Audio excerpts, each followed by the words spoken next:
Si vous vous souvenez, pour ceux qui étaient là la semaine dernière, je suppose que la plupart d'entre vous étaient là. Nous avons, à la fin de notre présentation, parlé d'un agrégateur, une plateforme sur laquelle nous pouvons visualiser le prix de nos crypto-monnaies en temps réel. On avait été très rapide dans la présentation. Bon, pour ceux qui ont eu le temps de chercher, peut-être on peut répondre à vos questions. Pour ceux qui n'ont pas regardé ou qui ont encore des questions, on va aller rapidement parcourir. Peut-être ça va vous donner quelques idées. Alors, je vais comme ça partager mon écran. C'est vrai que, comme les sons l'a dit, ce n'était pas prévu, donc on va essayer d'improviser rapidement comme ça. Voilà. Donc, je ne sais pas, est-ce que vous voyez tous mon écran? Oui, oui, c'est là, on voit. Voilà. Donc, justement, je commence par vous présenter cette page ici sciemment. Et je le fais exprès. Je le fais pourquoi?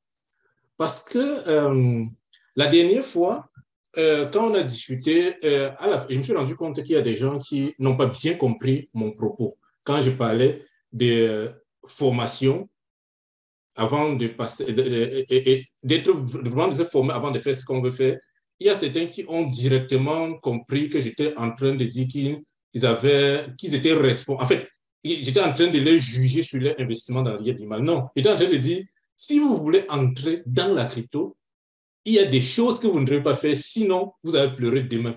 Je ne suis pas en train de parler des pleurs que nous avons aujourd'hui parce que nous avons investi hier. Non.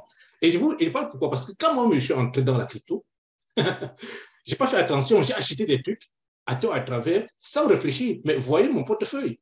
Ça, c'est mon portefeuille quand j'ai commencé. Regardez presque toutes les monnaies que j'ai achetées. Je suis à moins 94%, moins 95%, moins 78%. Vous voyez? Tout ça, c'était avant de m'être bien formé. Donc, vous voyez quel pourcentage j'ai perdu. Bon, on va dire peut-être que ce n'était pas des sommes très importantes parce que là, on voit la valeur de la monnaie et là, on voit par exemple ce que j'ai perdu de chacune des monnaies. Mais c'est très bien pourquoi? Parce que non seulement je sais ce que j'ai perdu, mais je sais pourquoi j'ai perdu. Et à tout moment, et comme je disais la dernière fois, les monnaies sont là. Je les observe régulièrement.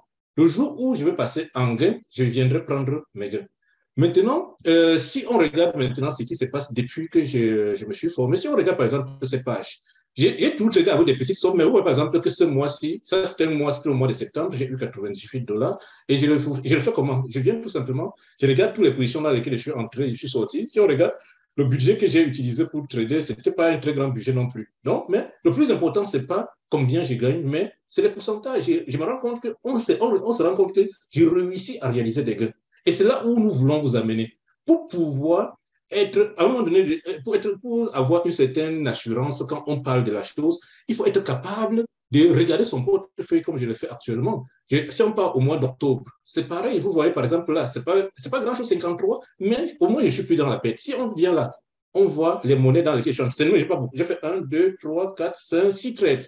Et on voit là 7%, 5%, 6%. Ce n'est pas de très grands pourcentages, mais c'est énorme.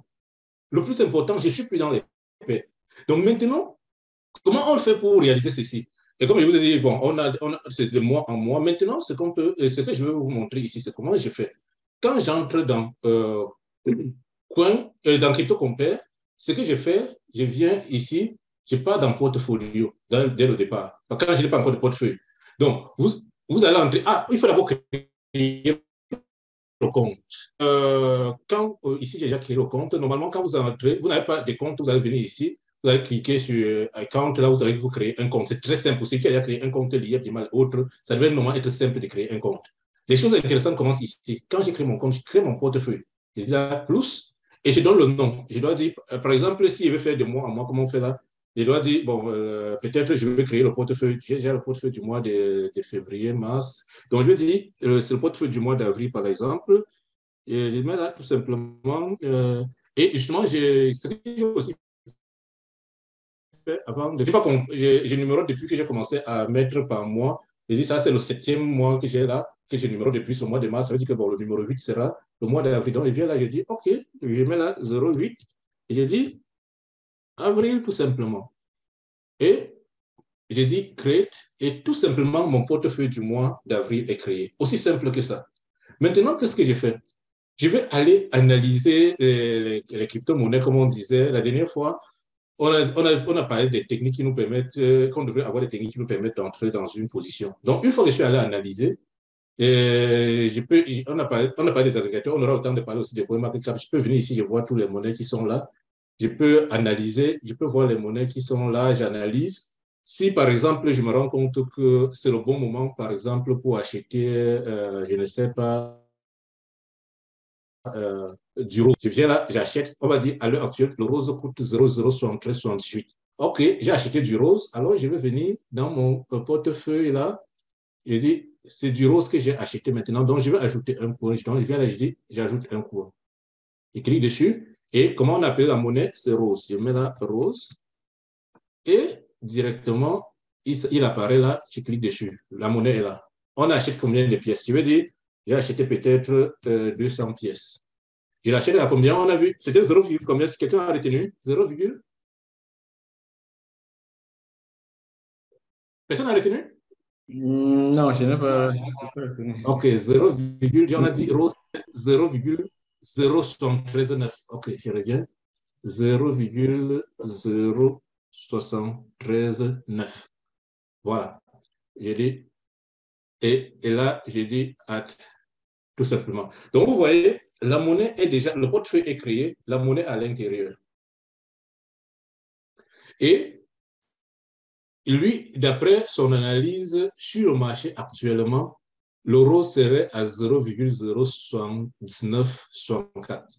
Et il met encore là, j'ai acheté 200 pièces à 0,073,9. Ça veut dire qu'à l'heure actuelle, je suis en train de réaliser un gain de 7,92% et ça me fait $1,17 de gain réalisé actuellement. Et j'ai investi $15,95 pour les 200 pièces. Ça veut dire quoi? Et quand on va se former, justement, on va se rendre compte, comme je disais, avant d'entrer dans une position, on n'entre pas n'importe comment, on n'achète pas tout simplement parce qu'on a entendu. Les monnaies que je montre au-dessus dans les 88%, ce que j'entendais aussi, on disait, oh, il faut acheter telle monnaie, oh, c'est la monnaie, je ne comprenais même pas de quoi il est question, je partais aussi acheter. Mais aujourd'hui, avant d'acheter, je m'assois, je fais l'analyse. Si je veux acheter pour le trading, je veux faire ce qu'on appelle l'analyse technique. L'analyse technique qui va me permettre, parce que l'analyse technique me permet de savoir si dans le court terme, là, la monnaie va prendre la valeur. Donc, en ce moment, je me fiche pas mal des fondamentaux. J'ai fait l'analyse technique et si j'achète pour le trading, et je sais que dans les jours qui suivent, dans les semaines qui suivent, je vais vendre. Maintenant, si c'est une monnaie que je vais garder pour le long terme, ce n'est plus l'analyse technique que je fais l'analyse fondamentale. Ça veut dire que je n'ai pas étudié les fondamentaux. Est-ce que c'est une crypto? Je vais me rassurer que c'est une monnaie qui, dans 5 ans, pourrait encore être sur le marché. Dans 2 ans, sera encore sur le marché. Et ça, un projet suffisamment solide pour traverser tous les intempéries. Nous avions vécu ces derniers temps comment ce qu'on appelle le bear market, c'est-à-dire tous les trucs ont baissé de manière drastique. Les gens sont découragés, ils ont abandonné le marché.